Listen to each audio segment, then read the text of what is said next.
Office space for sale Miyapur. మనకి Miyapur metro station, last metro station, ఆ metro station కి just walkable distance లో ఒక plug and play office space అయితే sale కి వచ్చింది. It's very near to metro station and Calvary temple కి ఏదైతే వెళ్తామో ఆ రోడ్ లో ఉంటుంది ఈ property. So and 2000 SFT west facing ఉన్నటువంటి ఈ ప్రాపర్టీకి ఒక 1 car parking and extra common గా ఒక 10 బైక్ పార్కింగ్స్ అయితే చేసుకోవచ్చు.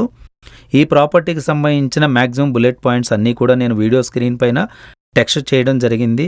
సో వీడియోని లాస్ట్ వరకు స్కిప్ చేయకుండా చూడండి. అండ్ లోన్ అవైలబుల్ ఉంది. ఈ ప్రాపర్టీ GHMC పర్మిషన్ తో కట్టినటువంటి ప్రాపర్టీ. ఈచ్ ఫ్లోర్ 1 ఫ్లాట్ మాత్రమే. టోటల్ గా బిల్డింగ్ లో 5 ఫ్లోర్స్ ఉన్నాయి. 5 టోటల్ గా కూడా ఆల్ కమర్షియల్ ఆఫీసెస్ రన్ అవుతున్నాయి. నో రెసిడెన్షియల్, ఇందులో ఆల్ ఆఫీసెస్. దీనికి సంబంధించిన complete details and pricing details కూడా నేను డిస్క్రిప్షన్ లో ఇవ్వడం జరిగింది. డిస్క్రిప్షన్ లో ఉన్న డీటెయిల్స్ అన్ని కంప్లీట్ గా చదివిన తర్వాత మీకు ఓన్ యూసేజ్ ఆఫీస్ స్పేస్ కోసం యూజ్ చేయాలన్నా లేదా monthly rent and income generate చేసుకోవాలన్నా గానీ ఈ ప్రాపర్టీ బెస్ట్ గా యాప్ట్ అవుతుంది. దానికి సంబంధించి మీకు మరిన్ని ప్రాపర్టీ ఆప్షన్స్ కావాలన్నా లేదా మీ దగ్గర ఉన్నటువంటి ఏదైనా ప్రాపర్టీని ఒక బెస్ట్ ప్రైస్ కి సేల్ చేయాలన్నా మా నంబర్కు వాట్సాప్ ద్వారా మీ పేరు, మీ ప్రాపర్టీ కంప్లీట్ డీటెయిల్స్ తెలియజేస్తూ మెసేజ్ చేయండి. సో మా టీం వెంటనే మిమ్మల్ని కాంటాక్ట్ చేస్తుంది.